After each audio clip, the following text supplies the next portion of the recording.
This episode's brought to you by Omaze. Go to omaze.com/gameranx to find out more. Hi folks. Hey everybody. Today is Friday, September 18th, 2020. As usual, my name is Jake Baldino, here to talk about all the video game news that has gone on throughout the week. And it has been a very busy week, so let's not mess around. Let's just jump right in. The first thing, of course, is the PlayStation 5 news. We finally officially have a release date and prices. So here's the deal. Listen up if you haven't heard already, which hopefully you have by this point. $399 US for the all-digital version, the version without the disc drive. And then $500 for the main PlayStation 5 with a disc drive. They both have the same specs, but that is the price difference. The thing is going to be available November 12th in North America and some territories, and then November 19th for the rest of the world, including Europe, which that sucks for, I know a lot of you cats in Europe watch. But that's the deal. I'd say, honestly, now that we have the Xbox prices, the PlayStation prices, the way we're looking at it, nothing is really insanely outrageous. Nothing is insanely cheap. Nothing is super duper expensive. Still, I think in the grand scheme of things, $500 is a lot of money. But speaking of spending that $500, pre-orders have begun, and it has been a nightmare shit show. So the way it worked was that PlayStation said after their big PlayStation Showcase event where they announced the details, they said, hey, it's going to be available for pre-order tomorrow, and then that didn't really happen because all of a sudden the retailers, the big retailers like Walmart, Target, Amazon, started just suddenly and randomly rolling out their pre-orders. I hope you were very deeply connected online the night after the showcase, because that's where you got to pre-order if you're lucky. Now, the way it has been going is that, remember PlayStation's sign-up thing where you sign up with them and get notified to pre-order one? That is rolling out for certain people, so keep an eye on your email for that. Also, I would say if you just want tips on how to score a pre-order, I scored one, but that's because I'm connected to the internet 24/7. And look how happy that makes me. Be sure to keep all your notifications on. Sign up for notifications for the specific retailers for when it goes on sale or when they put out more, because both Target, Best Buy, Amazon, I believe as well, also said that they are going to be putting out more. So have all your notifications on. Also, shout out to Wario64 on Twitter. We've shouted him out before. He's kind of the source for these types of things. I suggest following him on Twitter and putting on Twitter notifications so you know the moment something goes up. Other than that, I say good luck, happy hunting. If you don't get it on launch, I have to get it on launch because we have to make videos, but at the end of the day, with how launch lineups are for both consoles, if you wait a little while, you'll probably be fine. Also, if we are talking about pre-order chaos, two things to come of that. Xbox has announced that Series X pre-orders are going live next week, and also the RTX3080 pre-order stuff was a shit show nightmare. It sold out in like 1 second. I've been doing this for a long time and it disappeared before my very eyes. So they said that they're trying to get more, allocate more. We'll see what happens. We will have a lot more analysis and information about all the consoles rolling out soon. But next, we do want to talk about the PlayStation Showcase itself. So we got some cool new things. We got some new game announcements, and we got some new looks at some games that we've seen before. Most notably, a cool new trailer for Resident Evil 8 with a couple of interesting new things in that trailer. For me, still very much my most anticipated game. But man, oh man, the new stuff was really exciting. First, Final Fantasy 16, just boom, they showed it.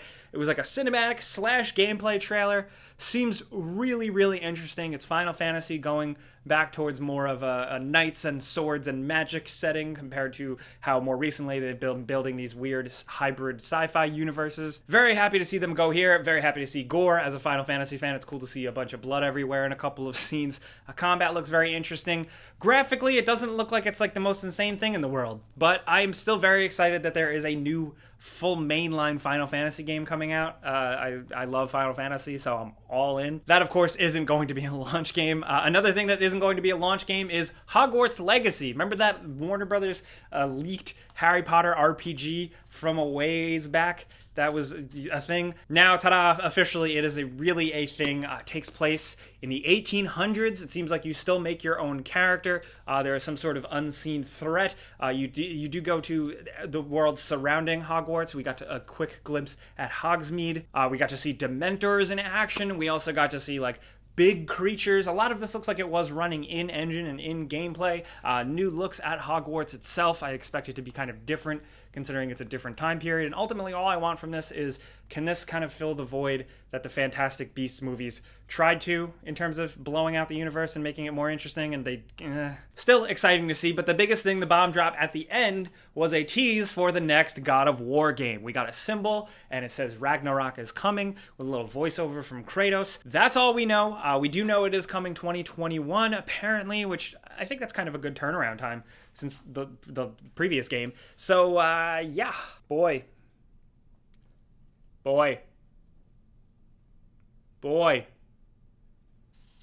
What? Also, one other thing I wanted to mention is that I think the Blue Point remake of Demon's Souls looks incredible. I think that looks really awesome. And PlayStation also announced this interesting thing. If you have PlayStation Plus and you jump on PlayStation 5, you're going to have access to download and play a bunch of PlayStation 4 games, a lot of the big titles like Days Gone and stuff like that. This is, of course, hot off of the heels of PlayStation finally coming out of the woods and saying, hey, definitely not backwards compatible with older generation stuff like PS3, PS2 games.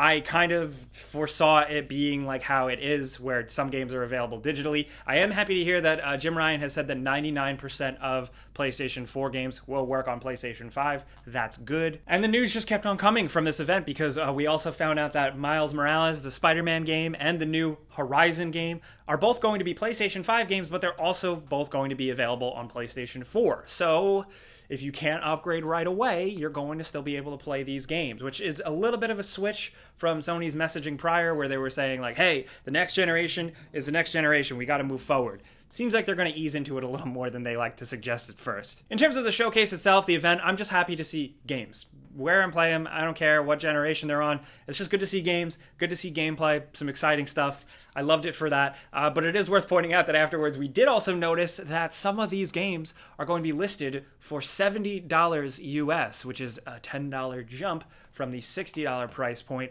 This was something that has kind of been rumbling about the 2K games. We talked about a thing in the news a couple weeks ago where they were trying to raise prices on games. This seems like Sony is doing the move forward where games are going to cost more money now. I am very much not about it. I think there is a whole other video where we can discuss the economics of it and inflation and all that. No time for that, but I am curious to hear, what do you guys think? Next up, this episode is brought to you by Omaze. They've been working on some great stuff in the gaming world, most recently with the charity Gamers Outreach. Donate $10 and you are entered for the chance to win $20,000 towards your ultimate dream gaming setup. Think of the possibilities. You can have crazy monitors, an insane setup, RGB up the wazoo, anything you could really dream of. And the biggest thing with supporting Gamers Outreach, it goes to a great cause. Gamers Outreach provides recreation to children in hospitals through the power of video games and the gaming community. You know, with COVID-19 leaving most hospital patients isolated alone in their rooms, Gamers Outreach has seen a surge in requests from hospitals for medical-grade gaming kiosks that they call go-karts. We've done a spot like this before. We've talked about this in the past, just how important this stuff truly is. These go-karts cost $3,500 to get in the hands of the kids that need them, so Gamers Outreach needs your help. Again, to potentially win a $20,000 gaming setup of your dreams and support Gamers Outreach, go to omaze.com/gameranx. And thanks to them for sponsoring this video. Next up, oh man, the 3DS is going away. It's time to pour one out for our homie, the 3DS. Apparently it is being discontinued and Nintendo is no longer manufacturing it.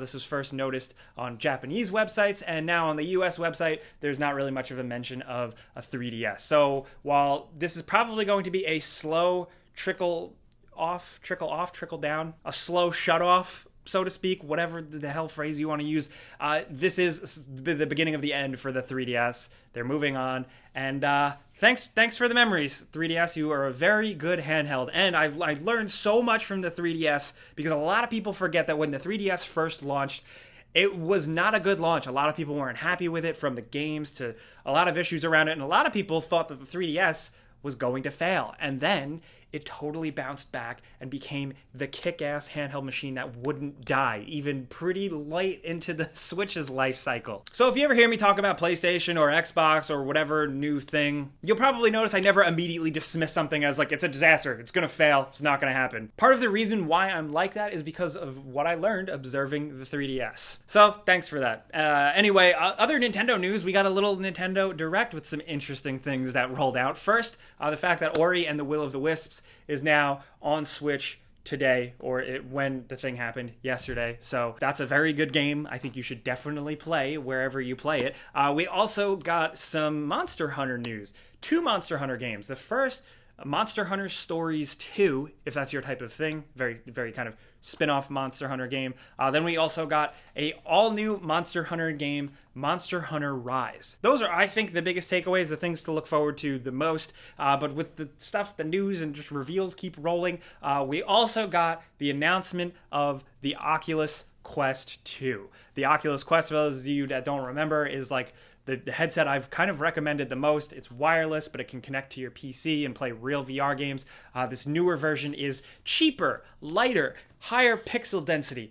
Sorry, I love VR, so I can't help but always talk about this stuff. I know VR isn't for everybody, but I enjoy it. The only thing is that Facebook, of course, we've talked about this in the past, has announced that going further down the line, a few years, you're going to have a Facebook account to access Oculus Rift, and I think that sucks. Boo. I get it, like they own it, you gotta do a thing, whatever, but I don't like Facebook, sorry. Regardless, I am really happy to just see hardware evolving, becoming more accessible for more people.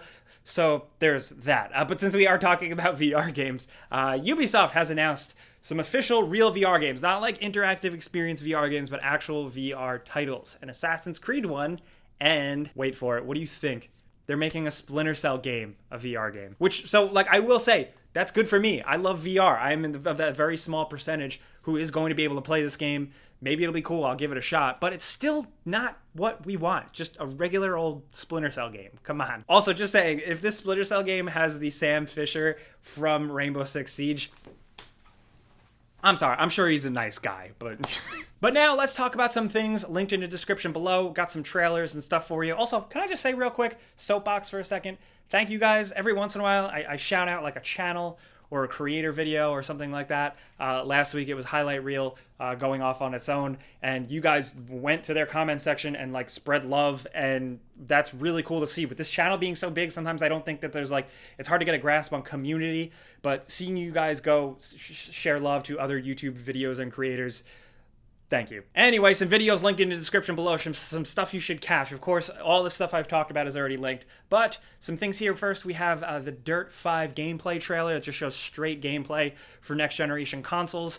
I actually think that this doesn't look super hot, but I am curious to hear what you guys think. I do love the Dirt games. Also, Two Dudes One Game put out a video, basically, can we beat Tony Hawk at his own game? Is Tony Hawk good at Tony Hawk? And it turns out he's pretty competent. I'm very that puts me to sleep at night to know that Tony Hawk can hold his own in his own game. I'm also a very harsh critic for stuff like that, but yeah. Also, last but not least, for you fellow Star Wars fans, I linked what is essentially a full short film, a CGI film released for Star Wars Squadrons, the upcoming X-Wing TIE Fighter style game. This is a really cool, fun little short to watch. Very good Star Wars shit, I must say. I just really hope EA doesn't screw up that game. We're going to have to wait and see, but thankfully that's soon. That's right around the corner. Also, keep your eyes peeled this weekend for 2 videos. We're putting out a before you buy on Xbox's game streaming, Xbox Game Pass, xCloud streaming, whatever they're calling it.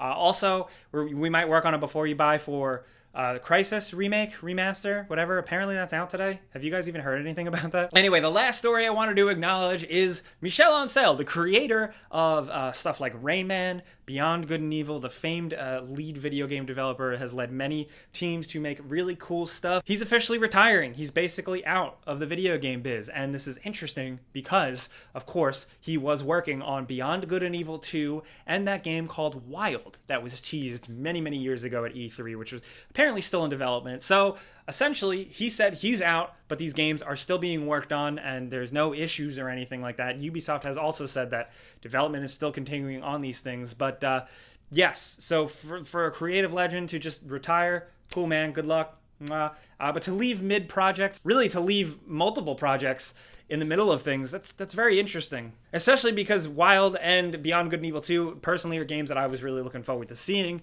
Can't wait to see when they're coming now. God knows. But yeah, that's what is going on here. I also don't think he is going to be the last like high-profile lead game creative guy to be retiring or leaving a project in the coming weeks. But what do I know? I'm just saying. Anyway, that is the gaming news. Hopefully we caught you guys caught up. Number one, the big thing, good luck pre-ordering a PS4 if you haven't gotten one already. I'd love to hear from you if you did get one, whether or not you even want to get one. Did you win the battle? Did you not? Are you still trying? Do you have any other tips for people? Let us know in the comments. Also, I'd love to hear what you guys think about the Oculus Quest 2 news, the Splinter Cell VR news, and just generally the PlayStation 5 showcase, the RTX 3080. Let's talk about anything going on in video games this week down there in the comments. Of course, like I always say, let us know in the comments. Things get a little crazy there sometimes, a little chaotic. So if you want to yell at me directly, of course, find me on Twitter and Instagram and YouTube, just at Jake Baldino. Regardless, though, thank you guys for coming around. I always say it, watching every Friday. Very happy to have you here. It's going to be interesting with these new console launches and all these games. So buckle up, boys and girls. I'm losing my mind. I need more coffee. And also, once again, thanks to our sponsor, Omaze. You can go to omaze.com/gameranx to find out more about that. Thank you for your support. Anyway, thank you guys for watching. Clicking the like button actually helps. You guys know that. Subscribing, hitting the notification bell is also good. We put out videos every single day, but if you want to catch me every Friday right here, before you buys and stuff like that, I'm Jake Baldino. Thanks for watching.